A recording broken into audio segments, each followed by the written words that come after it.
en la sala Memoria Regional, que alberga obras literarias de autores regionales, de autores y autores regionales. Y también les quiero comentar que hay estanterías que se han preparado en todos los pisos con motivo de la celebración del Día de los Patrimonios, que se va a celebrar el día sábado 25 y el día domingo 26 de mayo, ¿ya? También comentarles que todos los días jueves a las 18 horas se realizan presentaciones y lanzamientos literarios en este espacio, y en esta tarde nos acompaña Julio Andrés Bonilla, ¿ya? Bueno, Julio lleva ya 4 publicaciones. Me contaba Subversivos Imaginarios el año 2020, Los Últimos Anocheceres de la Tierra el año 2021, Música de la Sangre 2022, La Poesía de los Muertos, que nos presenta la obra el día de hoy, Profesor de Historia, finalizando sus estudios de periodismo, Tongollino, y se define como un narrador. Julio, cuéntanos ¿qué te motiva a escribir? Porque ya tienes 4 obras casi consecutivas, prácticamente. Nos gustaría saber qué es lo que te motiva a escribir. Bueno, primero que todo, buenas tardes. Agradecer primeramente a Isabel, a ti, Michelle, por la invitación, por considerarme dentro de este programa de lanzamientos a nivel regional.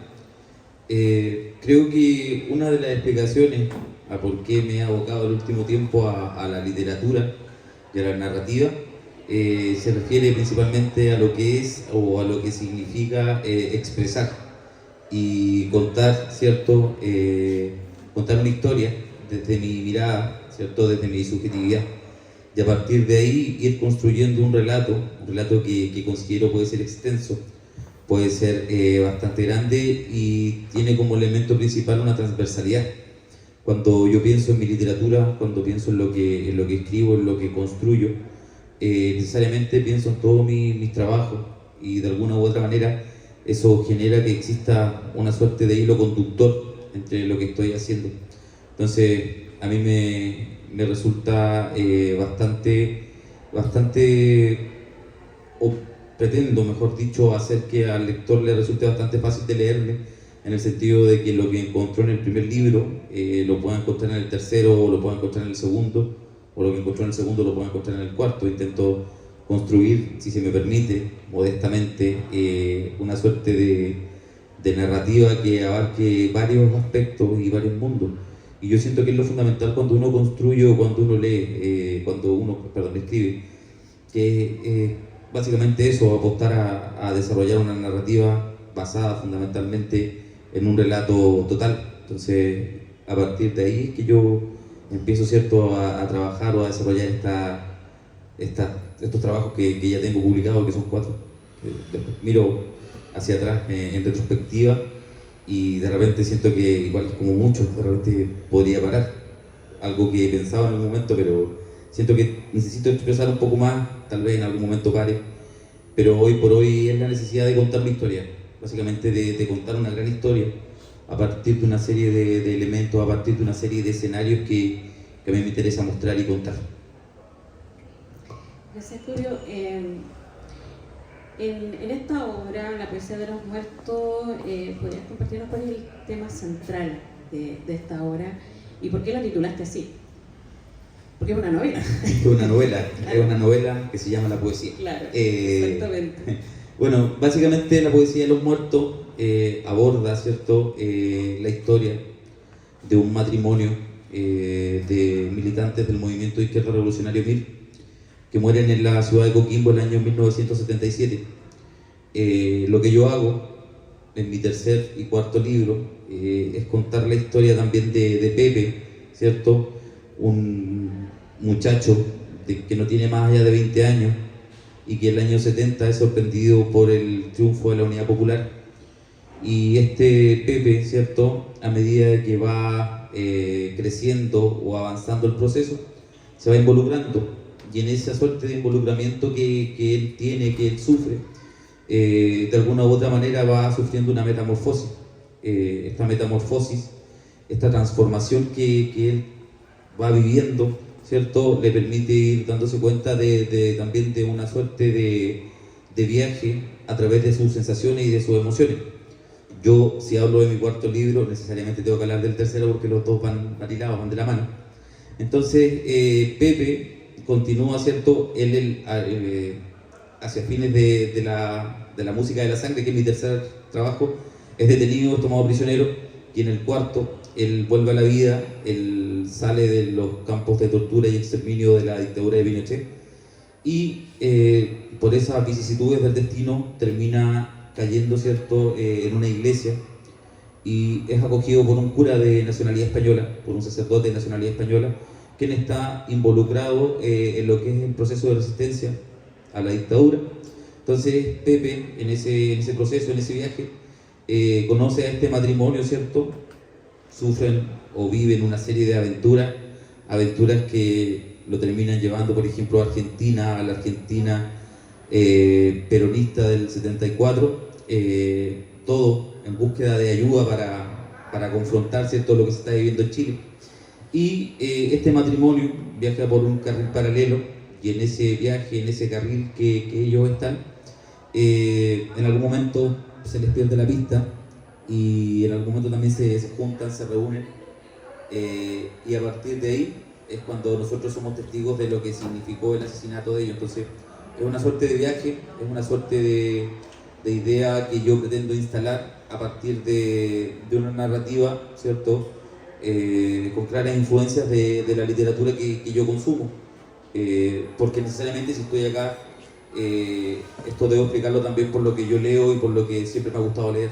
Entonces ahí hay un punto que a mí me gustaría mencionar, me gustaría señalar, y que tiene que ver mucho con la influencia de Borges, con la influencia de Kafka, que lo considero un narrador total, Roberto Bolaño, para mí el escritor chileno más grande de los últimos 50 años, me atrevería a decir. La influencia de autores como Carlos Droguet, que también me gusta mucho, y hay otros autores que también yo consumo y que he ido leyendo en el último tiempo, sobre todo, y que de alguna u otra manera me permiten ir construyendo este relato o esta gran obra como yo pretendo hacerlo. Vuelvo a insistir modestamente. Yo estoy leyendo mucha literatura norteamericana, y tengo que decir que si hay un autor que a mí, como se dice vulgarmente, me voló la cabeza, es Raymond Carver. Y leer a Carver ha significado para mí un descubrimiento, porque de alguna u otra manera yo tenía una suerte de resquemor. Yo cuando partí leyendo era muy chico, tenía 11 o 12 años, y lo que leía en esa época era autores franceses como Sartre y Albert Camus, que cuando yo leí El extranjero yo pensaba que todo partía y terminaba ahí, pero en la medida que he ido leyendo y desprejuiciándome también de muchos elementos, de muchas connotaciones, he ido descubriendo a autores norteamericanos como el que ya citaba, ¿cierto?, como Carver, también la lectura de Jack Kerouac, y que tiene que ver también con lo que intento yo plasmar cuando hablo de Kerouac. Me refiero a esa idea de viaje, ¿cierto?, a esa idea de la pandilla, y que lo conversamos con Michelle. Voy a desclasificar un poco. Cuando yo estuve por acá hace un par de días, hablaba con Michelle a propósito de mi segunda novela, que es Los últimos anocheceres sobre la Tierra. Esos últimos anocheceres sobre la Tierra tienen también, o parte de su trama, parte de su soporte, está necesariamente ligada a la historia de un grupo de amigos, ¿cierto?, a la historia de un grupo de muchachos, de jóvenes, que asisten, ¿cierto?, a eso que se llama la vida sin preocupaciones y sin temores también, ¿cierto?, a vivir sin temor y en el delirio, como diría Gilberto Owen, poeta mexicano de la generación del 50, y termina, ¿cierto?, con la muerte de uno de ellos. Entonces necesariamente a mí me interesa eso, me interesa contar o rescatar elementos que son propios de los rasgos de todos los seres humanos, y entre eso está el miedo, está el dolor, la esperanza y también el humor. Entonces ahí hay un juego que a mí me resulta interesantísimo de poder contar, interesantísimo de poder mostrar. Creo que de alguna u otra manera eso es lo que yo propongo dentro de mi narrativa. Julio, y de esto... ¿Aló? ¿Se escucha? Sí. Julio, ¿y de esto nuevo que nos estás contando, nos puedes compartir un poco de lectura? Sí, pues obvio que puedo ahí. Voy a leerles un extracto de mi última novela. Permiso.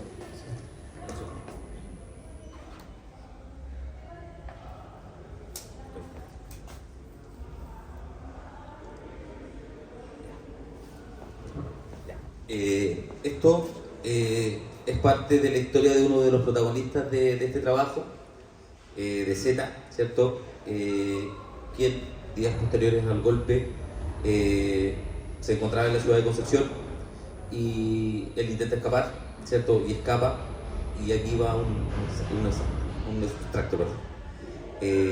Aquí.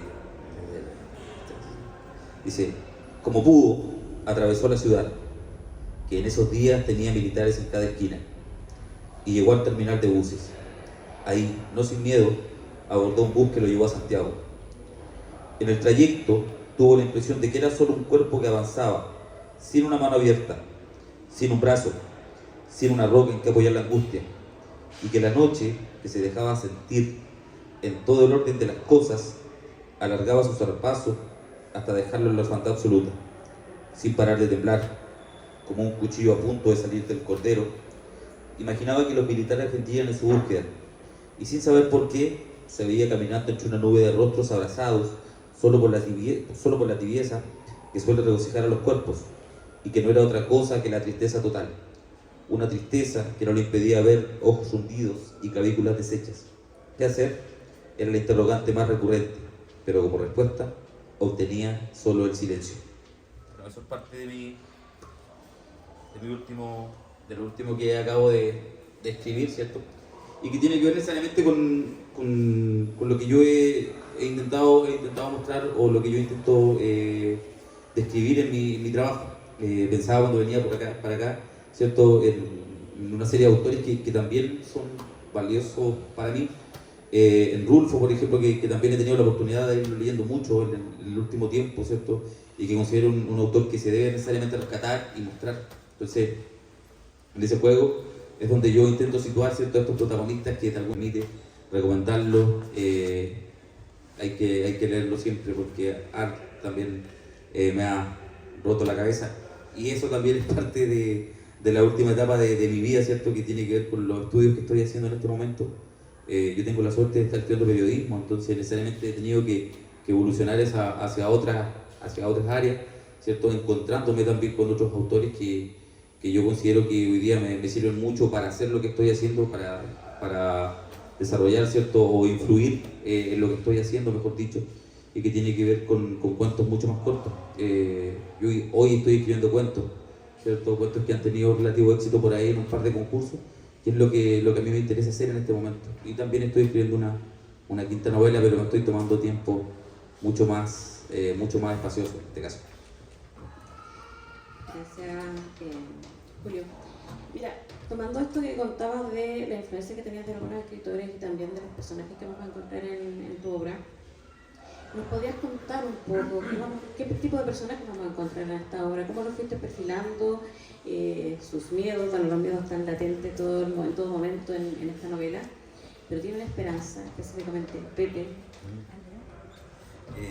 Yo cuando empecé a escribir, siempre he pensado el contexto en el cual me sitúo, y de alguna u otra manera lo que me interesa mostrar, lo que me interesa narrar, hace referencia a la realidad latinoamericana, y pienso en una realidad latinoamericana que es transversal, sobre todo en la década del 70, y en esa realidad, ¿cierto?, nos encontramos con una serie de dictaduras, y también hoy, a propósito de lo que estoy escribiendo, y que también te comenté hace tiempo, ¿cierto?, estoy pensando en el tema de la migración, que es un fenómeno muy, muy importante, y lo pienso en una clave muy actual. Entonces hay una serie de temáticas que a mí me interesa mostrar, y estos personajes están atravesados por eso. Entonces, cuando yo, por ejemplo, pienso en Pepe, lo pienso en un joven idealista, ¿cierto?, de la década del 70, parte de una generación, ¿cierto?, que murió por un sueño, que sufrió lo indecible, y recuerdo haber estado en plena pandemia, año 2020, tipo 3 de la mañana, no podía dormir, con toda esta vorágine de acontecimientos. Estaba viendo un documental de Montoneros, un grupo argentino, ¿cierto?, armado del principio del 70, y aparecía uno de los ministros del interior de Carlos Menem, personaje, ¿cierto?, ya ampliamente conocido, que es Carlos Corach. Y Carlos Corach dijo algo que a mí me quedó dando vuelta y que aún me persigue cuando yo estoy escribiendo, y que tiene que ver con que toda esta generación de jóvenes, de cabros que murieron, eran muchachos a los cuales nunca vamos a conocer, nunca vamos a saber las potencialidades que quizás tuvieron. Entonces hay algo ahí que a mí me interesa, porque es un misterio, y de alguna u otra manera graficarlo, mis trabajos, es una pega que yo asumo, y dentro de esa psicología que ellos tienen, son soñadores, tienen mucho miedo, tienen arrojo, que es una cosa que hoy quizás hace falta, ¿cierto? Van por los sueños, como dicen los españoles, van a por todas, y eso es lo que me interesa mostrar finalmente. Y también yo me di el lujo, hablando un poco de mi segundo trabajo, de los últimos anocheceres sobre la Tierra, que es mi novela sobre la muerte de mi hermano, que se suicida el año 2008, ¿cierto? Que se quita la vida. Me di el lujo de mostrar también el espacio o el lugar del cual yo provengo, entonces tenía necesariamente que hacer eso, contar eso, y tomé como referencia a estos personajes para colocarlos al servicio de ese trabajo, de esa novela. Yo quisiera compartir ya con ustedes, se me permite una pequeña lectura.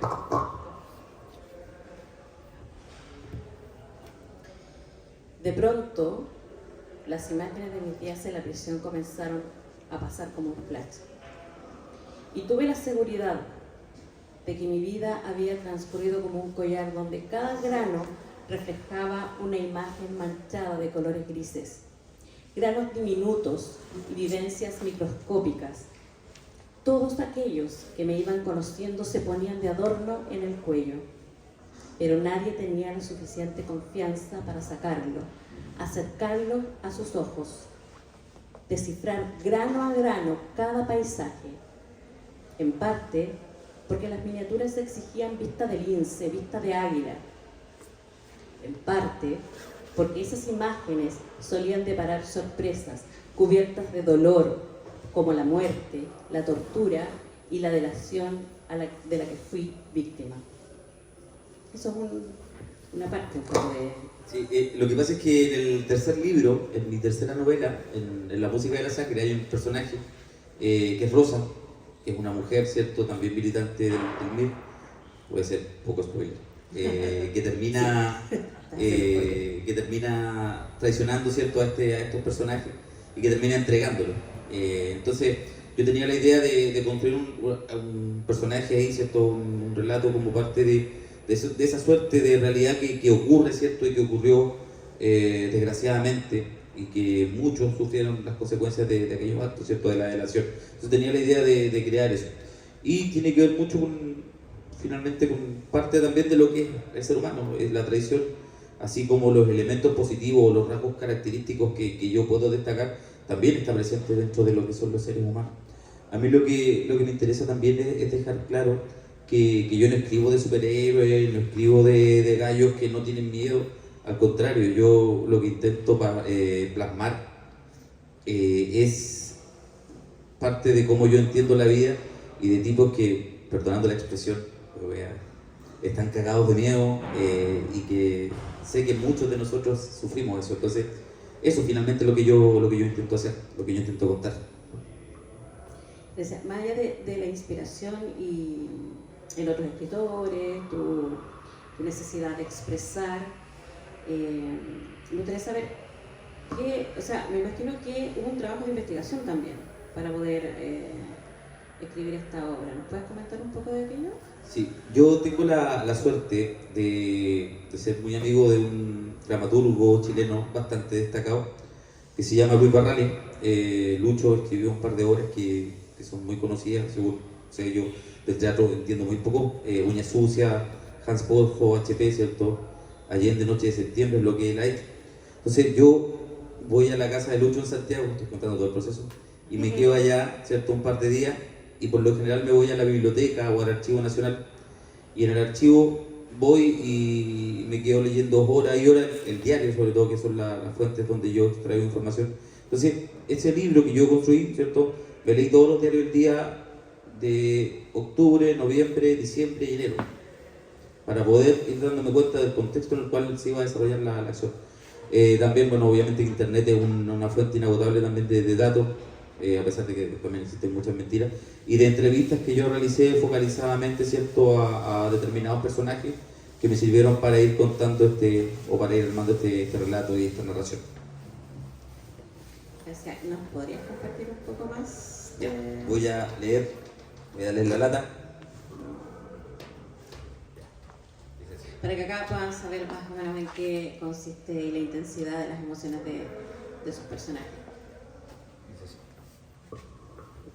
Intento mover mis manos y limpiarme, pero la sangre caía sin parar. Intenté mover mis manos y limpiarme, pero la sangre caía sin parar.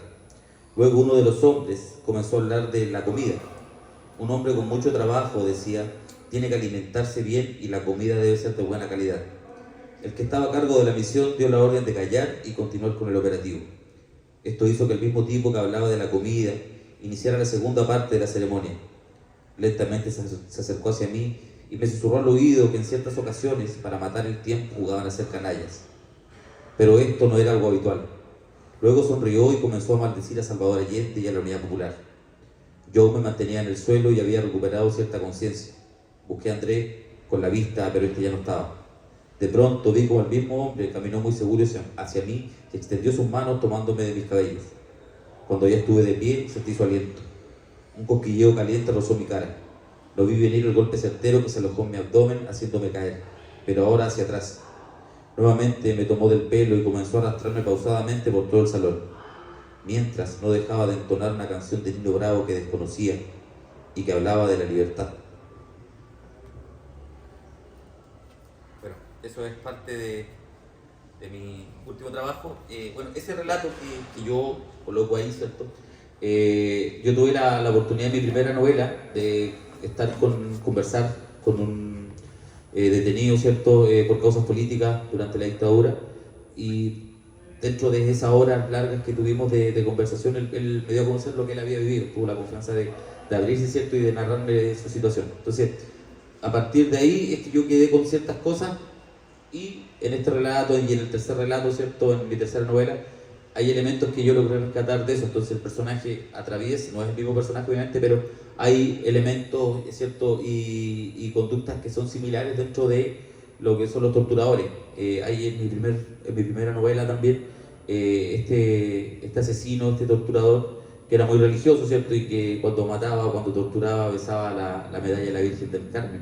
Ahí pienso mucho, o pensé mucho en una canción de Sui Generis que me gustaba cuando era chico, ¿cierto?, que se llama Juan Represión. Entonces tenía la idea de este tipo que se vuelve loco y que de alguna u otra manera abraza, ¿cierto?, esta idea de la religión y también de la banalidad del mal, a propósito de Hannah Arendt, ¿cierto?, de esta suerte de maldad en nombre de Dios, en nombre de las creencias, ¿cierto?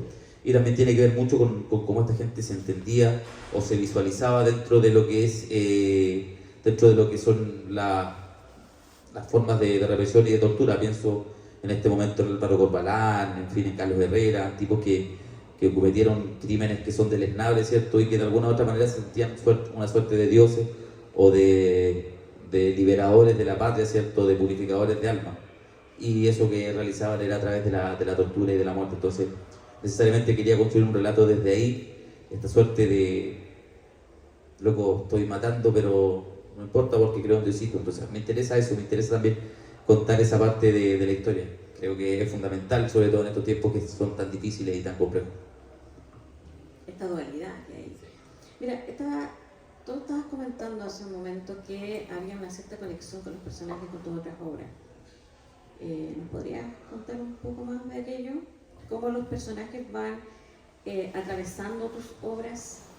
A ver, por ejemplo, en la primera novela que yo hice, que yo no la considero una novela propiamente tal, sino que yo la considero una crónica, más bien. En esta crónica que se llama Subversivos Imaginarios, en el que yo relato el asesinato de un matrimonio en el Valle de Elqui, ¿cierto? Lo que hay es la aparición de un personaje, de un poeta latinoamericano, que se llama Santiago Geria, que tiene mucho de lo que yo logré conocer sobre Roque Dalton, poeta salvadoreño, ¿cierto? Entonces, yo tenía la idea de Dalton desde muy chico, ¿cierto? Me lo imaginaba. Bueno, después tuve la oportunidad de leer a Ernesto Cardenal, que también lo considero un poeta muy, muy valioso. Entonces tenía la idea de este poeta transhumante, ¿cierto? Este poeta que atravesaba pueblos, en fin, que iba por países, en fin, en aras de la revolución. Entonces Santiago Ugeria es un poeta mexicano de principios de la década del 70, y Santiago Ugeria aparece en el primer libro porque es amigo de uno de los protagonistas. Luego en el libro que escribí sobre mi hermano, una de las protagonistas también es seguidora de Ugeria. En el tercero aparece una línea sobre este personaje, ¿cierto? Por ahí, que yo lo nombro así en una entrevista que aparece en una revista también que yo inventé ahí. Y en el cuarto él aparece, ¿cierto?, en un encuentro en una de las facultades de la Universidad de Buenos Aires, a propósito de lo que le ocurre a estos personajes. Entonces ahí tengo un elemento transversal. Hay también otros personajes, ahora no me acuerdo, pero que aparecen y desaparecen dentro del universo de lo que yo pretendo construir, que creo que es una suerte de viaje, es una suerte de gran relato, y de alguna u otra manera es ir colocándolos en diversas situaciones, en diversos contextos, y sobre todo explorar sus emociones, que considero una parte fundamental dentro de lo que yo estoy haciendo. Gracias, Julio. Me gustaría saber si alguien tiene alguna pregunta que hacer. ¿Sí? ¿Yo? ¿Ya? Sí, tenía dos consultas. Una, el libro este de los anocheceres sobre la Tierra tiene una suerte de homenaje al cuento de Bolaño, ¿no? De los últimos atardeceres sobre la Tierra. Últimos atardeceres sobre la Tierra, claro. De ahí tomé el nombre, pero le pusimos los últimos anocheceres sobre la Tierra. Y tiene que ver con que la última imagen que yo tengo de mi hermano conversando conmigo, los dos, fue un anochecer. Entonces tenía que ver con los últimos y los últimos hablo en plural a propósito de todas las muertes que se registraron en esa época. Y también pensando que el cuento ese tiene una suerte también de despedida entre Bolaño y su papá, pues, en lo que cuenta en este. Y la otra historia la otra pregunta tenía que ver con que el año pasado, a propósito, a raíz de los 50 años, uno inevitablemente volvió a la relectura, a la revisión de distintas obras que tocaban el tema. Entonces, desde distintas perspectivas se abordaba, desde la perspectiva de la generación, del trauma familiar, o incluso si veías lo del mocito desde el lado de los torturadores o de los victimarios, ¿no? Entonces quería saber cómo desde dónde tú abordáis. Yo algo he escuchado, o sea, por ahí la víctima sin rostro, ¿no? La víctima anónima, pero como un poco profundizar y ordenar un poco desde dónde tú querías abordar, o si son varios frentes, el trauma, la tragedia de la dictadura. También hablaste algo de lo latinoamericano. A mí lo que me interesa, como parte de lo que yo quiero mostrar, no es abordar solamente una visión. Me interesa abordar la mayor cantidad, si tuviera que hacer una metáfora con una pintura, me interesa la mayor cantidad de colores, la mayor cantidad de tonalidades. A propósito de lecturas del último tiempo que he tenido, pienso por ejemplo en Truman Capote cuando él hace Sangre Fría, que él también cuenta necesariamente la historia de estos asesinos, ¿cierto? Entonces, me interesa también contar el otro lado, qué piensa el otro también, y tiene que ver mucho con esta suerte de multiplicidad de miradas. Yo entiendo y estoy plenamente identificado no identificado por un tema cercano de familia, sino que comparto plenamente el lado de las víctimas, pero me interesa salir un poco más allá de eso, me interesa ir un poco más allá y romper desde ahí y decir, aquí había un gallo. Pienso por ejemplo hoy a propósito en un tipo que estuvo involucrado en la DINA y que estuvo involucrado en el asesinato de Orlando Letelier, que era Iturriaga Neumann. Una vez vi a la hija de Loreto y ella hablaba y me fijaba en el mensaje, en lo que ella quería decir.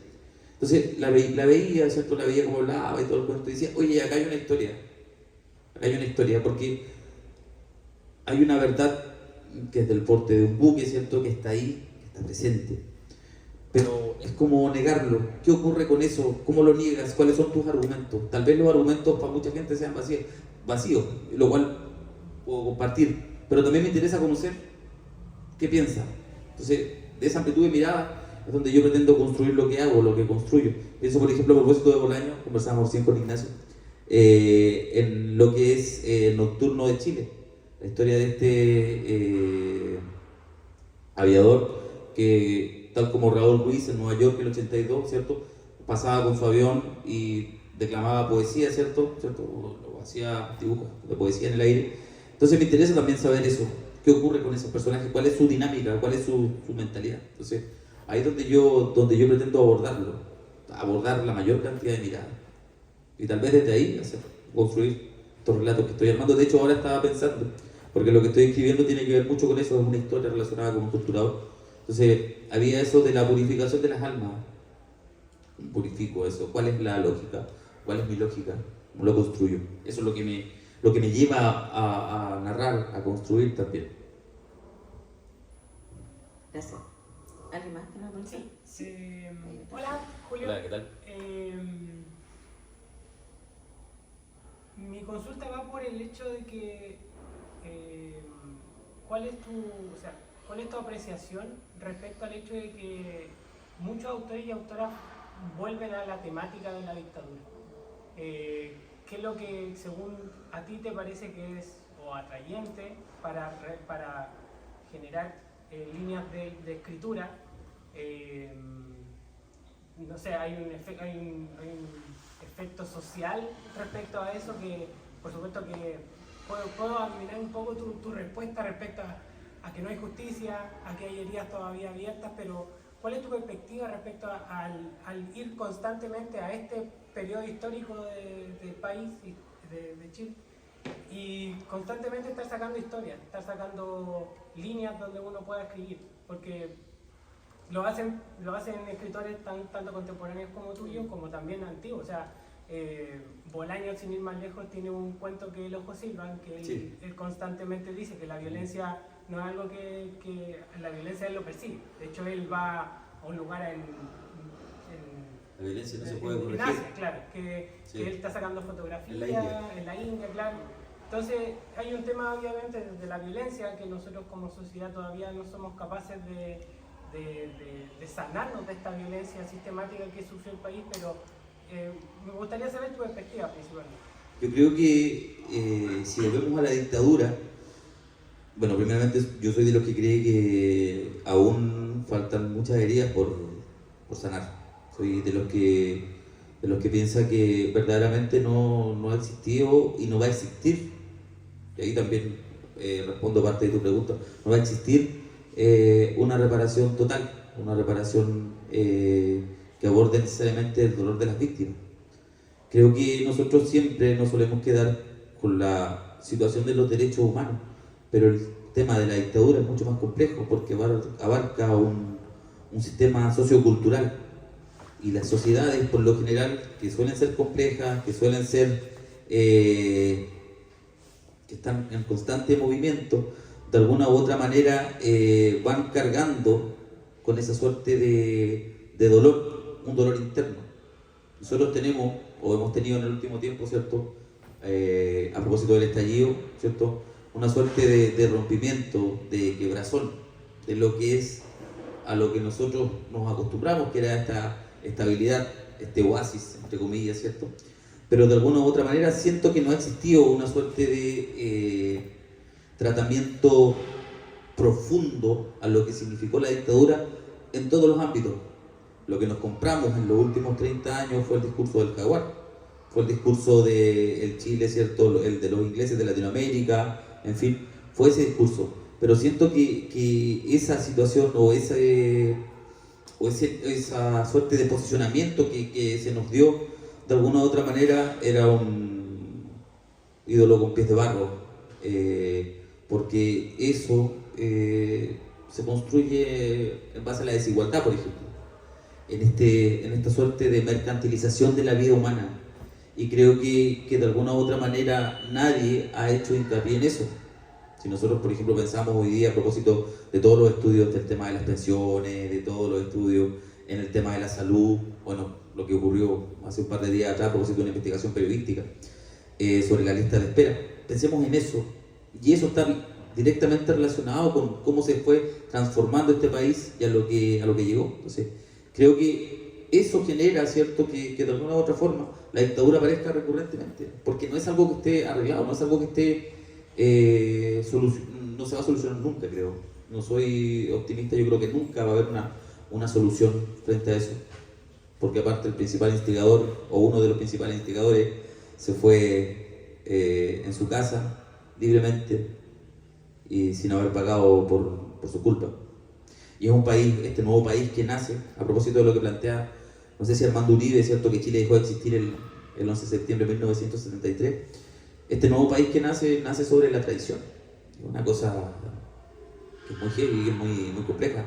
Pienso, por ejemplo, en el caso argentino, que los militares y todo el aparataje, ¿cierto?, antiperonista, construyó el escenario para decir vamos a dar el golpe, no se aguanta más, en fin, se sabía, era una cosa de tiempo, quizás acá se sabía, pero este personaje Pinochet, ¿cierto?, asume 2 semanas antes del golpe y traiciona finalmente al que le dio la confianza.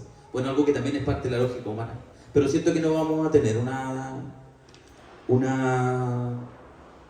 reencuentro, una reconciliación, y pienso que esto va a generar siempre que estas líneas de investigación, estos trabajos salgan. Creo que es la realidad. Ya no lo tuvimos. Tal vez en algún momento de nuestra historia reciente tuvimos la opción, pero ya no. Se acabó. Vamos a seguir en esta lógica.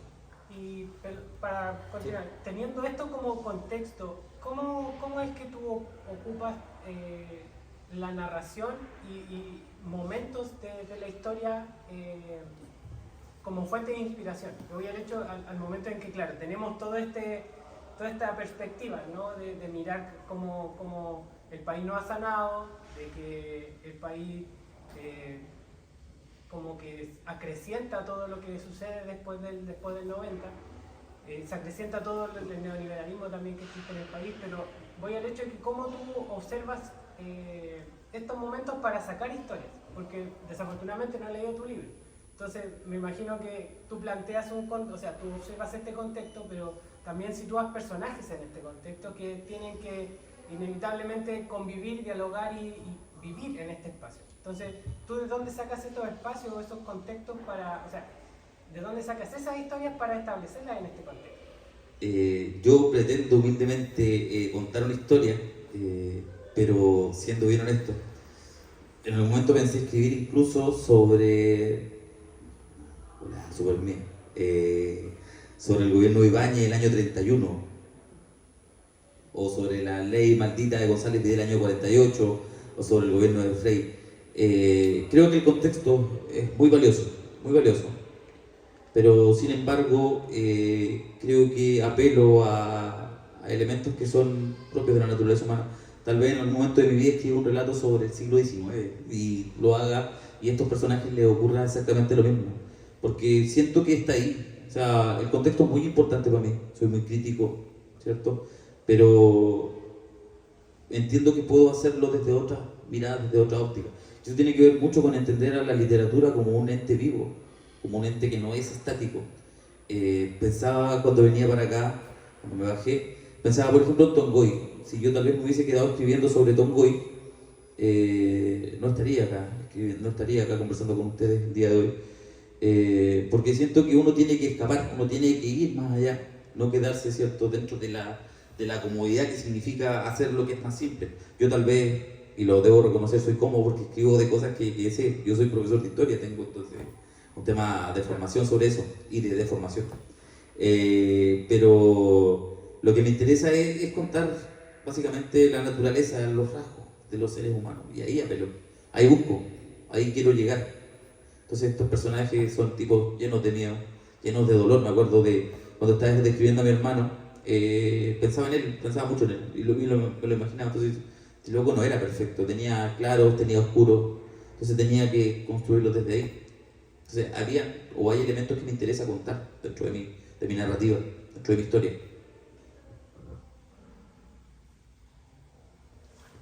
Ahí te pregunto. Sí. Oye, Ermita, dentro de la panorámica de estas 4 novelas que tú presentas, ¿cuál crees que está mejor lograda? La que más me gustó a mí, Los últimos seres sobre la Tierra. Creo que es una novela en la que yo hice un viaje interno, es mi impresión. Y es una novela que yo la hice pensando en mi amigo, mi mejor amigo Víctor. La hice pensando en mi gente, en cómo yo crecí, en las cosas que escuché. Hay una escena ahí, haciendo spoiler, de un tipo que atraviesa un pasillo oscuro y ve que ahí ocurre una situación de insectos, viéndome en una aula muy profunda. Y este tipo, y este pasillo oscuro yo lo vi en la casa de unos amigos, de un amigo mío, de uno de mis mejores amigos cuando tenía 14, 15 años. Está ahí. Entonces yo tenía esa, y siempre tuve esa suerte de goteo que hacía el techo que estaba arriba. Y yo lo tenía y tenía esa oscuridad, se tenía en algún momento de mi vida.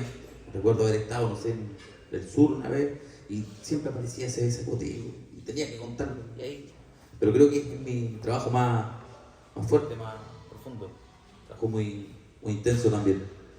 Muy intenso. De hecho, ahora aprovecho de pasar el dato.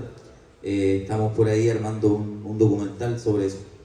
Entonces la idea es presentar por ahí luego un trabajo ya más audiovisual que refleje lo que ocurrió realmente, o la visión, ¿cierto?, de aquellos que sufrieron esos desgraciados eventos que también me interesa mostrar en el corto tiempo. De lo que hablaste de los cuentos, ¿de qué va? También dijiste que querías variar un poco. Sí, pues estoy variando, estoy haciendo un cuento. Hace poco hice un cuento sobre un chileno que asiste a la caída del muro de Berlín. Estaba en Berlín en 1989, ¿cierto? Y se va a caer el muro y este tipo está cachando que están ocurriendo cosas ahí. Este loco dice: oye, yo llegué acá, yo pensaba que esta cuestión no iba a caer nunca. Y cuando se da cuenta de que están estos gallos encima del muro, él dice: ya, se acabó, rompió mi carnet, y es una cosa muy extraña. Lo postulé a una editorial argentina que se llama Rubin, y el lunes recibí la noticia de que el libro quedó seleccionado y que va a salir en julio. Así que también estuve armando cosas, también un par de editoriales mexicanas con las que he tenido acercamiento, y que son cuentos que estoy armando desde ahora. Entonces, realmente cuentos como muy íntimos, cuentos breves, que es lo que yo pretendo abordar, ¿cierto? Que es lo que estoy haciendo. Tal vez después los junte todos y lo haga en un solo libro. Voy a ver. Julio, y bueno, nos estabas comentando de proyectos futuros. ¿Algo más que quede en el tintero de proyectos futuros? En este caso, ¿cierto?, estoy armando esta novela, que son 3 historias, ¿cierto? La del profesor, la de un boxeador y la de un estudiante de literatura que se pierde en el norte de Chile. Y en este pueblo donde ellos viven está ocurriendo, ¿cierto?, este fenómeno migratorio, llegada de muchos migrantes, no solamente venezolanos, para que no se malinterprete. Y ahí muere mucha gente, muchos cabros. Entonces la idea es que estos gallos que arrastran su historia, que son historias súper fuertes, este boxeador, ¿cierto?, que termina siendo un tipo que es retirado, ¿cierto?, que le rompen la cara en el último combate y que llega ahí. Este represor, ¿cierto?, que arrastra esa historia tan negativa, y este profesor de literatura que quiere encontrar su mundo, su espacio vital en esa zona, se encuentran con esa situación, entonces la viven. Es una suerte de thriller psicológico que pretendo hacer, y para allá estoy apuntando, y estoy escribiendo muchos cuentos. Tengo la suerte de estar haciendo un par de cosas ahí que tienen que ver también con lo que estoy estudiando, y que de alguna u otra manera se acercan a lo que a mí me gustaría instalar, que tiene que ver con escribir novelas y también hacer cuentos. ¿Cierto? Que es donde yo me siento cómodo también. Eso. Antes de que me vaya, me gustaría darle las gracias, Isabel, de todo corazón, muchas gracias por la invitación, por considerarme. Michelle, nada que decir, muchísimas gracias por la buena onda, por la disposición. A ustedes por asistir, ¿cierto? Y espero que nos veamos pronto para estar mostrando lo que estemos haciendo, que va a ser, espero que luego. Así que muchísimas gracias de todo corazón. No, gracias a ti, Julio. Pero antes de finalizar, bueno, les cuento que La poesía de los muertos está ya disponible en la biblioteca, quienes los quieran llevar en préstamo. Los últimos anocheceres sobre la tierra también. Pero ¿dónde pueden encontrar tus obras? Todas, cuéntanos. ¿Dónde pueden encontrarlas? Yo tengo mis libros en Amazon, los 4 están ahí, los 3, la última todavía no lo subo, lo voy a tener que hacer, pero los 3 primeros están ahí: La música de la sangre, Los últimos anocheceres y Subversivos Imaginarios, que fue el primero, así que pueden ahí encontrarlos para que los puedan leer, ¿cierto?, y se puedan interiorizar de lo que estoy haciendo y lo que estoy escribiendo. Así es que ahí, ¿cierto? Y ojalá, espero pronto ya estar mostrando lo que va a ser mi 5.º trabajo, y luego mi documental que espero vea la luz a fin de año. Vamos a esperar ese documental acá. Me gustaría mostrarlo acá. Creo que es un espacio que está bastante, o sea, me imagino y pienso que es un espacio donde podríamos mostrar este tipo de cosas, así que ahí voy a estar molestando un poco para que lo veamos. Gracias, Julio. Muchas gracias por acompañarnos y que tengan unas buenas noches. Buenas tardes. Muchas gracias. Gracias.